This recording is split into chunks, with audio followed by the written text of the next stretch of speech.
Eu acho que eu vou tentar trazer um pouco o que o Ricardo estava falando com essa análise da retórica democrata para elevar, não no sentido de superioridade, mas elevar um pouco a conversa para um conceito que a professora Lucilena Galvão, que é uma filósofa que ganhou muita visibilidade nos últimos anos, depois da pandemia, muito interessante, uma filósofa brasileira, conhecedora muito profunda da filosofia, em todos os seus aspectos, da história da filosofia, do pensamento oriental, inclusive. Ela traz um conceito que eu não conhecia, que chama-se heresia da separatividade. O que é isso? É essa ideia de que você tem que alocar cada indivíduo dentro da sua característica e que isso, quando levado à política, gera isso que o Ricardo acabou de explicar. Porque a tendência da humanidade, da convivência humana, da elevação da convivência humana é no sentido de integrar, como uma pirâmide. Quanto mais para cima você vai, mais iguais, não no sentido de renda, mas no sentido de seres humanos partindo para uma unidade. O universo parte para uma unidade.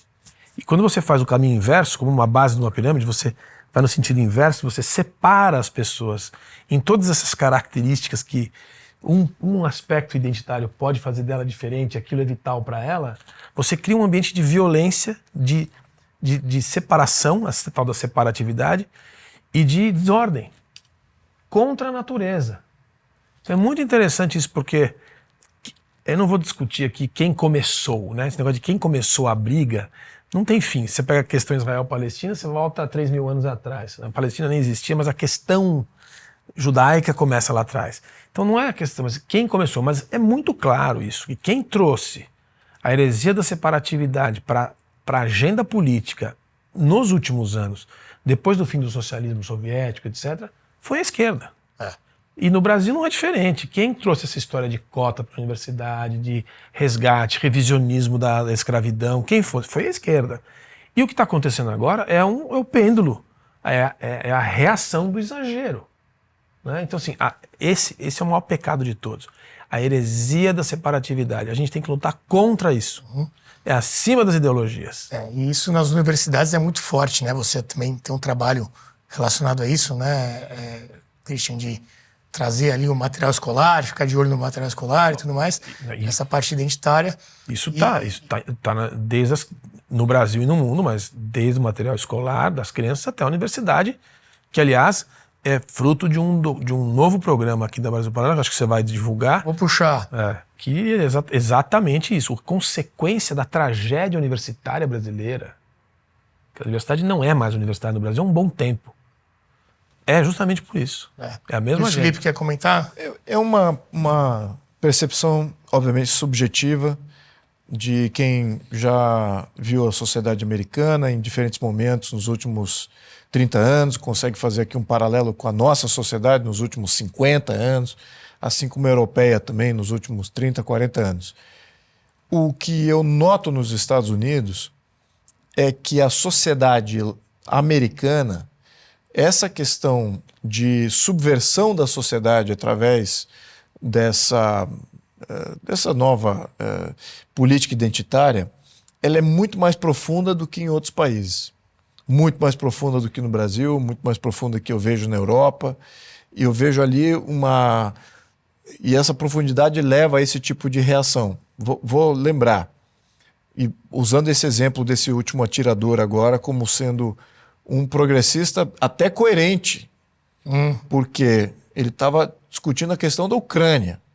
Os progressistas internacionalistas, eles querem promover o modelo norte-americano no mundo e promover, entre aspas, a democracia americana, a Pax Americana, de forma mundial.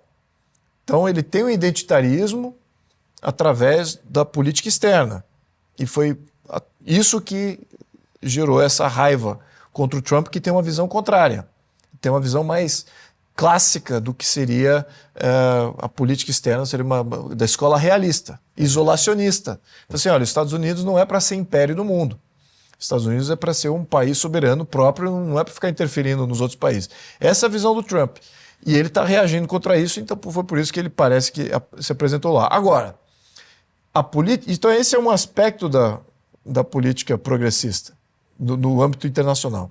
E no âmbito social, nós já vimos nos últimos anos alguns atentados, não todos os atentados nas escolas norte-americanas, não todos, mas alguns foram promovidos por jovens que eram da identidade LGBT, ou da causa LGBT, ou da causa feminista, e tinham alguma mobilização política vinculada a essa ala progressista, que também ativou a sua raiva e seu ódio com relação ao status quo. Então a gente vê aí toda a estratificação do pensamento progressista, não só do ponto de vista de política externa, mas também do ponto de vista política social, e claro, tem sempre o meio como do ponto de vista de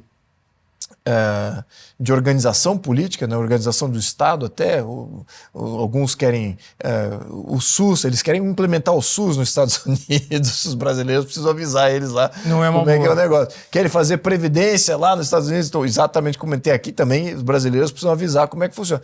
Então alguns reagem nesse nível também. Então você tem todo o nível de reação radical contra a sociedade que não quer toda essa gama progressista em todos os seus aspectos. E eu acho que essa profundidade ela é muito maior, como repetindo o início dessa minha intervenção, ela é muito maior do que nos outros países. Eu não vejo isso no nível de radicalismo em outros países como eu vejo nos Estados Unidos.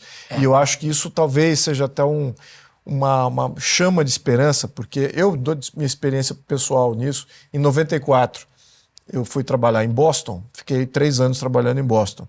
E já em 1994, já havia desfiles de crianças LGBT. Em 94, os Estados Unidos, Boston.